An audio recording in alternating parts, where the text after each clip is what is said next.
I don't think Hezbollah is a sectarian issue. I don't think even the word Shia or Sunni matters in this story, let alone Christian. I think these problems are not us. I really don't think we have fought each other in a sectarian way in a very long time. I think what we do is maybe increasingly appreciate that there's problems beyond our control. And there's one of those problems that we talked about, which is really beyond our control. And now I'm going to give you the weapon to shoot me, which is because I will end it on a Minteshreen note, I promise. No, don't worry. We'll escape this tunnel. I'm really enjoying this. All right, but I'll end it in a way that's like justified. Don't worry. I don't think there's more than one militia, and I don't think it's multiple militias that killed each other, and I don't think Tayyouneh was militia against militia. I'll make this known publicly because he may be watching. Moin Jabir, I did the same thing to him as I did to you. I messaged him. Moin, we've never met. We know each other. You're doing what I do in a very, very, very, very expansive way. In a much more entertaining way. You have a nice, lovely candlelit background. You have these beautiful cameras. I go with, more modest means. And you have a lovely partner. Exactly. Able to, yes! And she's like, it's 50-50. Yeah. Maybe it's a little more her, I don't know. I really don't know. But he's very sweet because he replied. I told him, listen, I've done this to other people. I think you know one in particular. I need to tell you. And I called him out on it. And I know, it's like, I'm not invited to even, no one asked, but I feel the obligation. Heavily armed militias. No. Militia against militia. Maybe that is going to happen if things keep going the way they are. Maybe that is what happened to Lebanon before. That is how the civil war started. But right now, no, I don't. And I swear it's like at this point now, when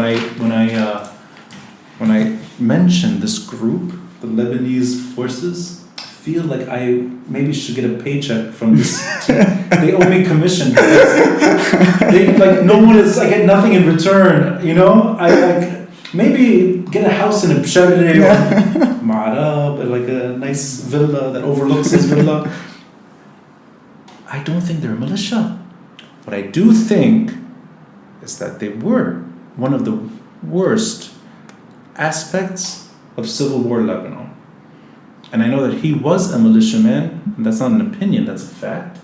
I know he was a feared militiaman for a long time, but I also know, and I'm going to bury myself now. You can come and throw flowers or throw rocks at me later.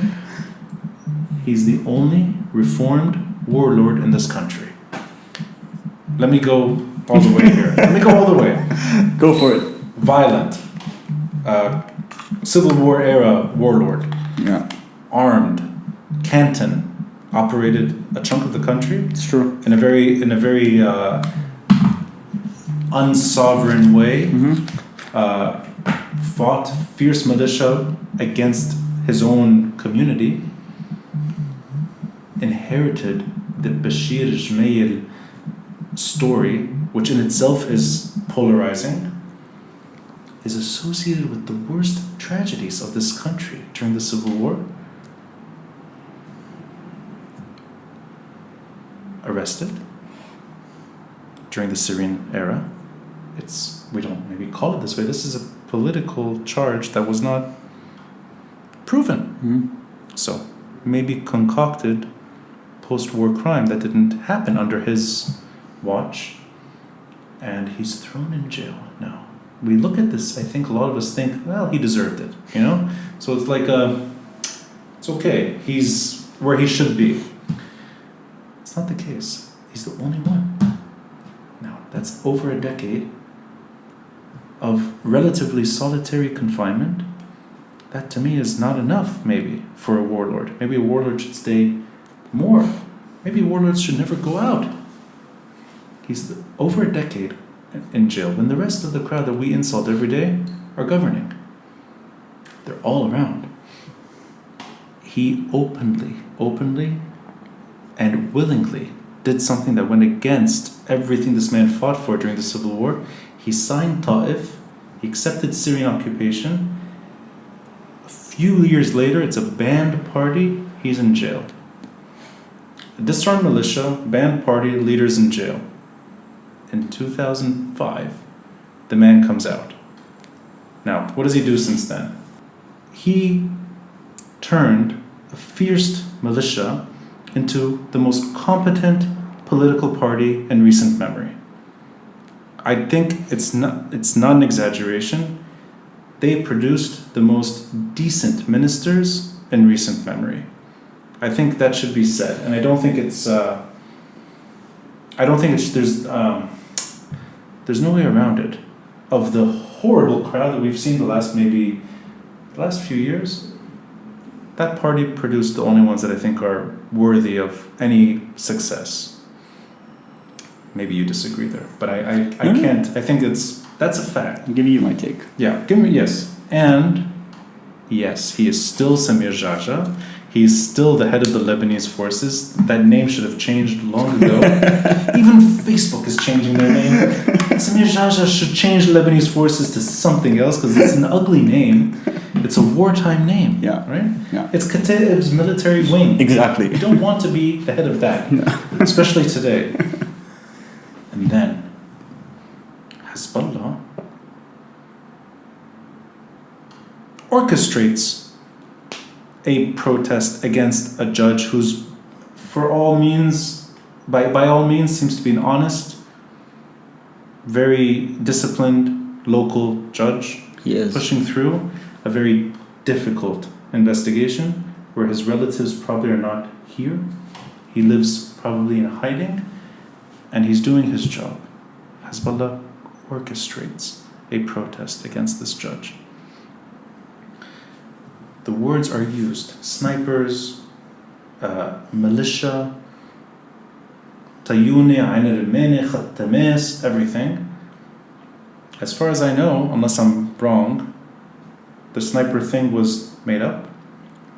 It was the army and Amr, maybe accidentally, shooting each other. And Samir Jaja did not go on TV with a weapon and the salib and the knife thing that they used to do.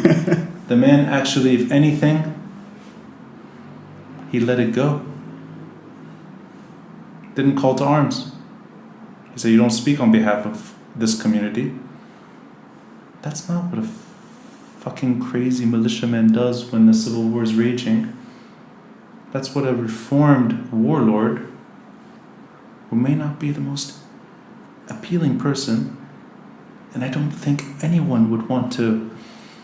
He's Civil War era, but he's the only one that went through that process and came out refusing to fight. I don't think it's a militia. Okay. So, perception. Back to perception. Back to perception. Back to perception. Militias. How do we see militias? Okay. First, I told you this before, by the way, and you made me change my narrative because you're right.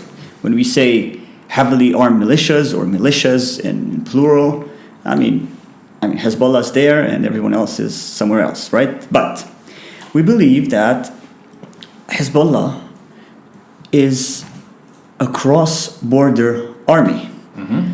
It's not a militia. They have a command structure, and he said it in the last. He admitted it openly. Yeah. They have a command structure. They're heavily armed. They go across the border to other countries. They fight. This is an army, right? Yes. So this is a different creature. Mm-hmm. When we talk about militias, what do we mean? So, for us, being on the street, okay, and having a single man with a Kalashnikov standing in front of us and shooting above our heads, for us, he's part of a militia. Because how do we see this? We see, for example, I gave you 3 examples, right, before. 3 small examples. I gave you the paramilitary parade here. Yeah. I gave you the SSNP parade in Hamra, Right.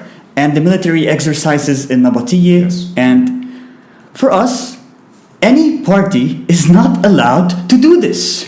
Absolutely. For us, being in the streets with arms, parading, makes you a militia, at least in our perception. Because why?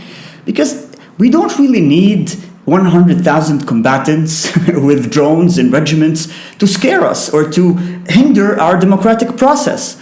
All what we need to see in front of us is, a couple of dudes wearing these, armed haida with their light armament.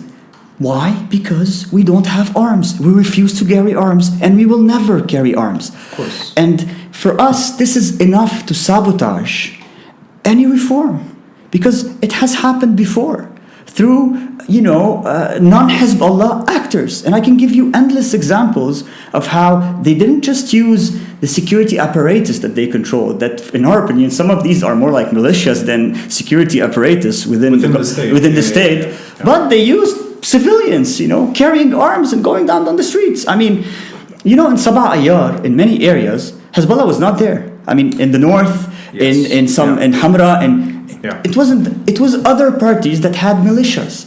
So when we tell you that we were talking about the militias, it's these people, and we decided to compromise and decided to call Hezbollah a cross-border army, because it's more than a militia. It's a lot more. They can fight wars from Yemen to Lebanon. Yeah, I mean, no militia can do it, honestly. I mean, it's really not a militia. It's more than a militia. About the Lebanese Forces. That was perfect. About the Lebanese Forces. You should have your own podcast. You're good at. You find the way to. Yeah. Excuse myself. No, you're a political party. I'm a podcast. Yeah. We're learning. I told you, 24 months, 24 years. It's true. Yes, it's true. As for the Lebanese Forces, we are not here in a cancel culture. Okay.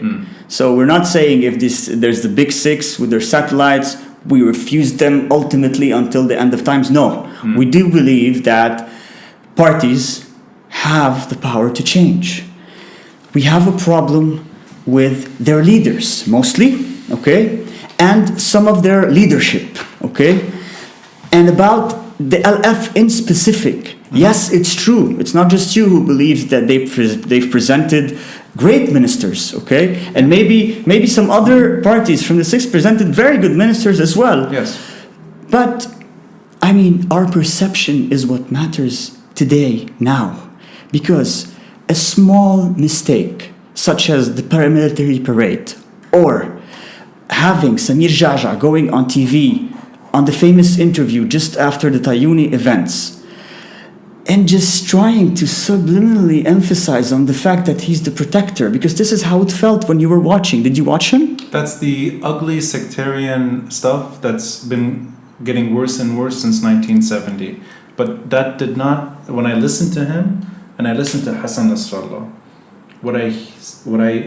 I'm sorry I'm interrupting, No, but of course. I didn't see the Samir Jaja of the 1980s speaking to me. We don't know the Samir Jaja of the 1980s. Oh, We don't. Like, I mean, I was born in 1988. I hear stories, and this is the perception. For us, I mean, Samir Jaja is the worst warlord. Maybe it's because I lived in a certain community, not in the other, but there's a perception about Samir Jaja, okay, which has a lot of truth into it, because you just told me about the past. And you can make the comparison. You can say that, oh, this Samir Jaja is different than the other Samir Jaja. For a whole generation that hasn't lived through real civil war, okay? What we know of civil war, for example, for me, the biggest thing is Sabah Ayar. It was the closest thing to a civil war for me. And I know we might sound like, a little bit politically immature or not knowing, but this is our perception. 7 May was not a civil war, like October last week was not a civil war either. What you have instead is everything that prevents a civil war from happening today. The reason Samir Jaja can't be a militiaman is the same reason why the SSNP can only do those parades. Okay. And the same reason why Amal can get away with a little more under Hezbollah's wing, but not much.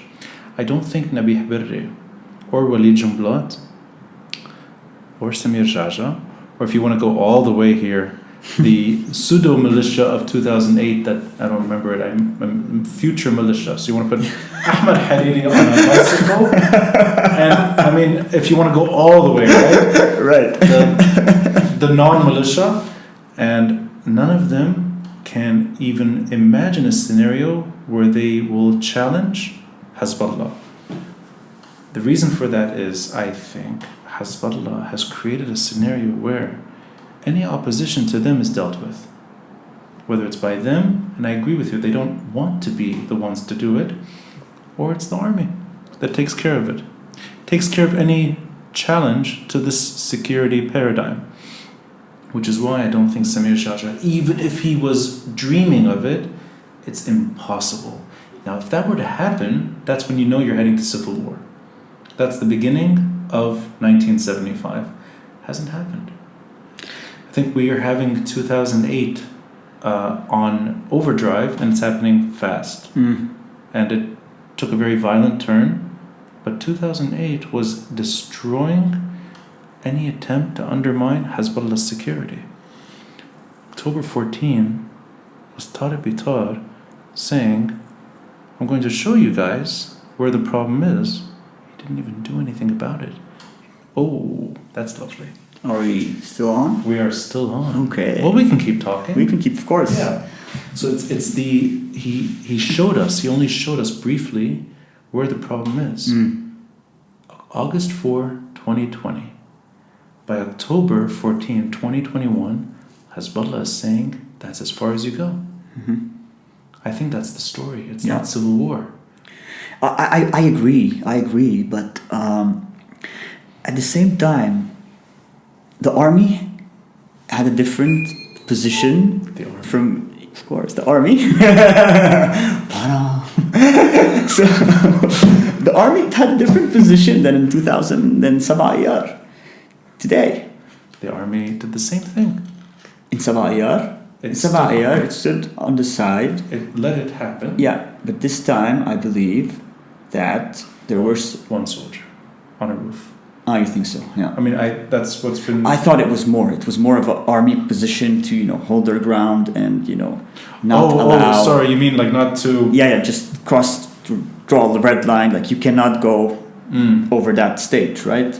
So this is what we felt, at least. I felt, at least. I don't know if you agree. I don't. I mean, this is speculation. Yeah. I don't think Hezbollah is looking for anything that can put them in a civil war scenario. Of course. It's not their advantage at all. It's a disadvantage that they cannot handle. Yeah. So that's something they run away from. Yeah. Which is why, if we're talking civil war language, we're assuming Hezbollah is a militia. They're not. Like you said, it's a regional security nightmare, Lebanon. And these other thugs that shoot weapons, and there are plenty of them, we see them regularly. They come back with these violent, maybe a lot of them are former militiamen.